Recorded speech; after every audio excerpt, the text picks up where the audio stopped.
Welcome to the video today, guys. Today we are going to open our box. Today we have two boxes here. I have no clue what is in that box. Shelly ordered that, but I ordered this. Now that I'm working from home, it's very important that we have power all the time. I've had to miss a couple of days of work due to the power going out, so we're going to solve that problem.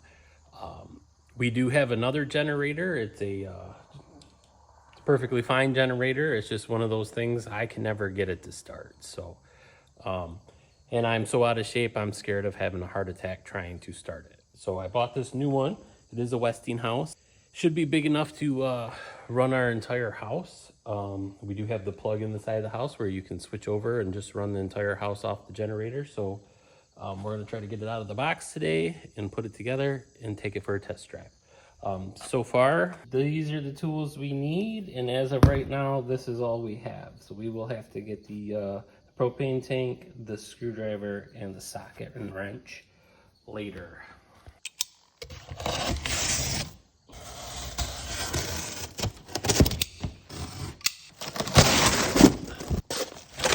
And it's nice, they put a sticker on there right here to tell you that surface is hot.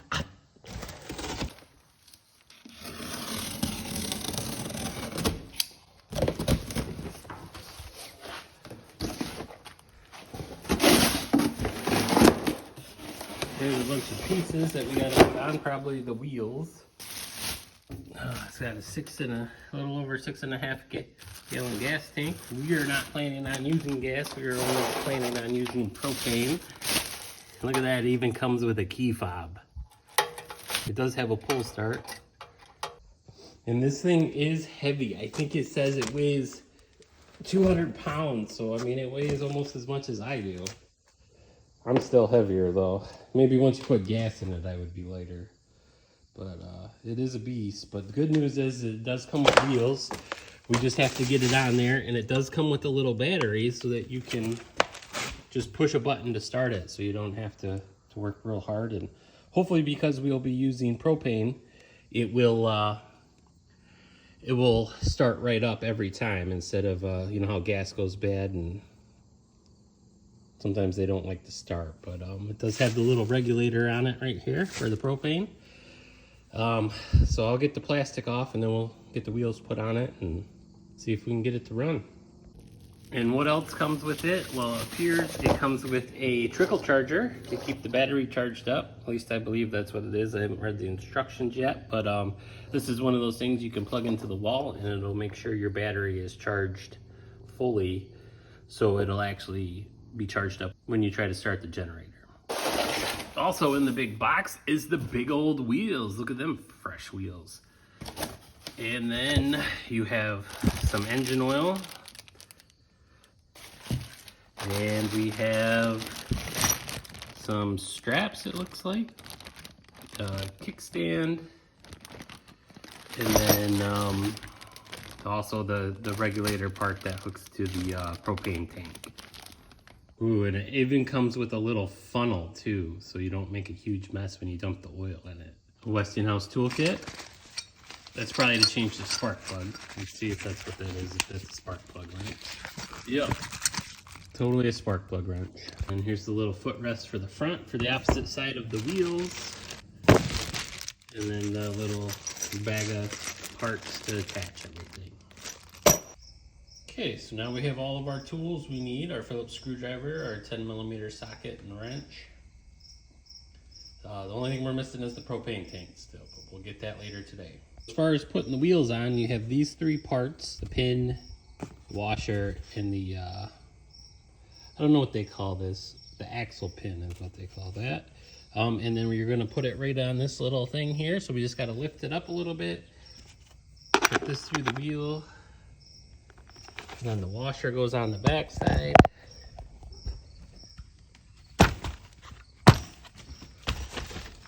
They do give you this nice little white kneeling pad that comes with it. But I don't know. Everything's got to be tougher than it needs to be. So like that doesn't even go through the... So in the instructions, I normally don't look at these, but I did for this project. It looks like the axle pin is supposed to go from the outside in, but as you can see, when we try to do that, it does not fit far enough to get the pin and the washer on there.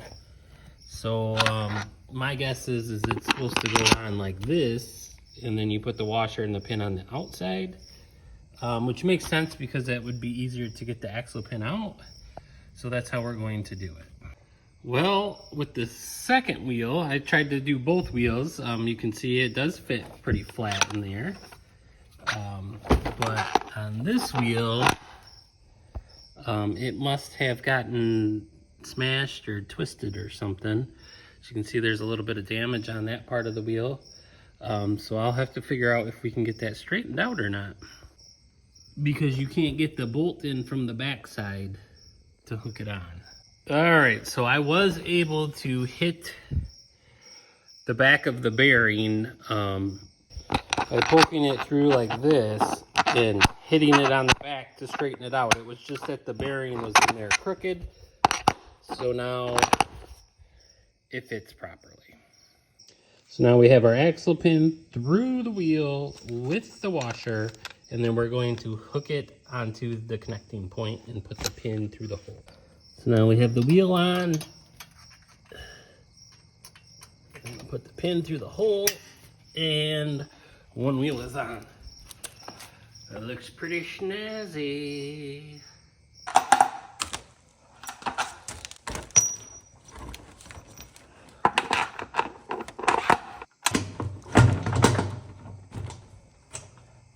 All right, so now we have our back wheels on. Now we have to put the front little kickstand parts on the front. So for this part, we're gonna put it up on its side, then we'll attach the foot pegs. So we've already attached one, we're gonna attach the other.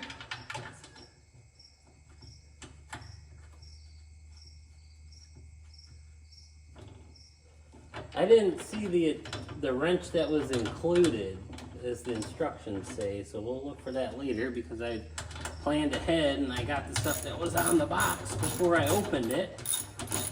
But you probably could use a impact driver if you wanted to and speed this process up a little bit.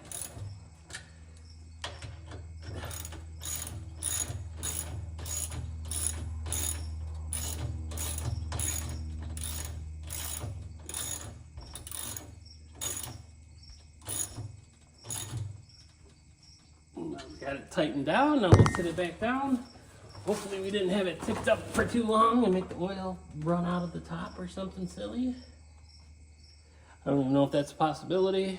So now, as far as I know, we are all set. We just have to connect the regulator part for the propane tank, which is right here. And then we have to add oil. I thought when I read the instructions, it says it was filled with oil, but looks like we have to put oil in it, and they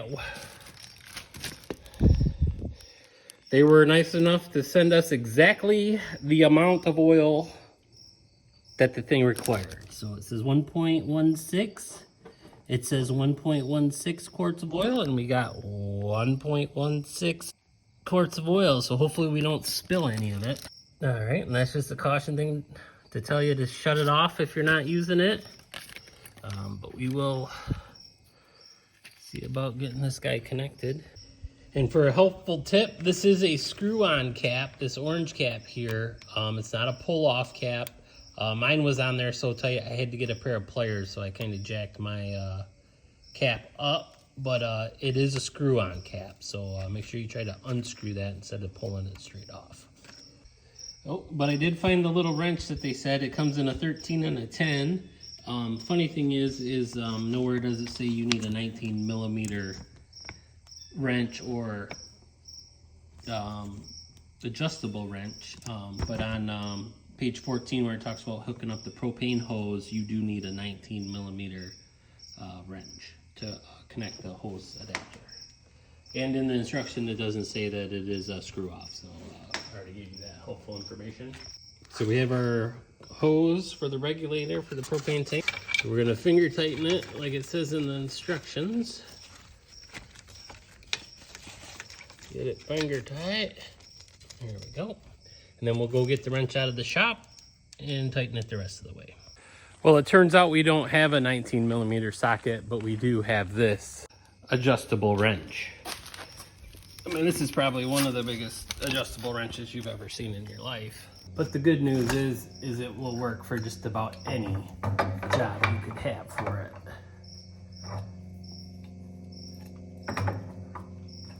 So we're just gonna snug it down like it says in the instructions.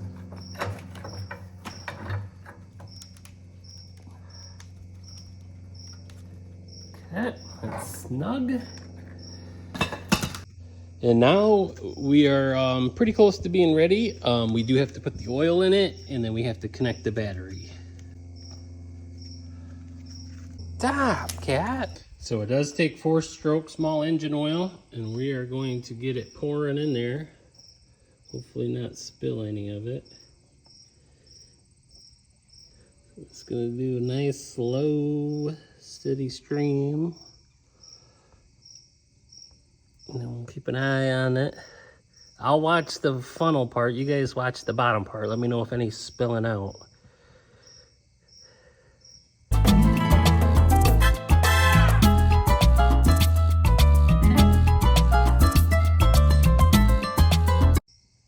Without putting it all in there, just in case for some reason they didn't get all of the oil out. Because supposedly they test run them at the factory. But you never know. Yep, still needs more oil. And we've got it all in there. And as you can see, these engineers these days, man, they got everything figured right out. You can see the oil in there. So you can see it's right up to the top, and I guess that's how you should know. I mean, the dipstick's not very long.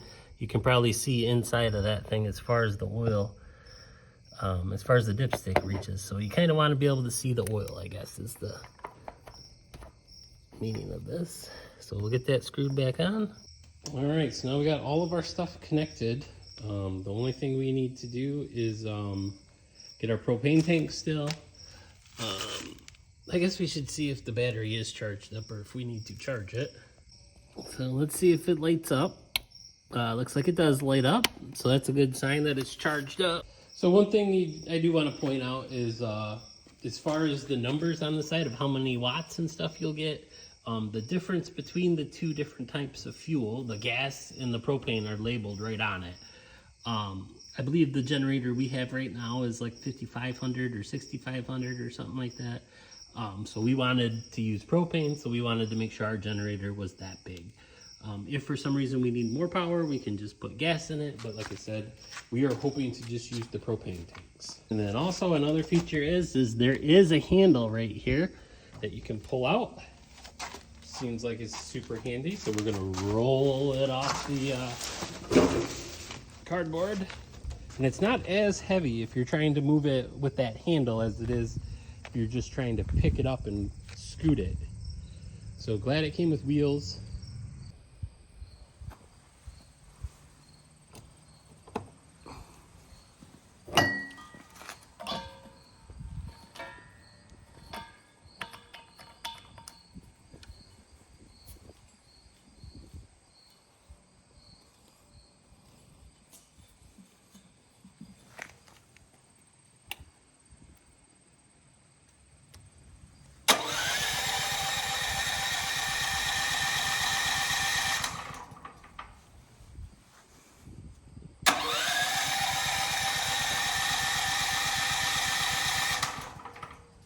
Oh.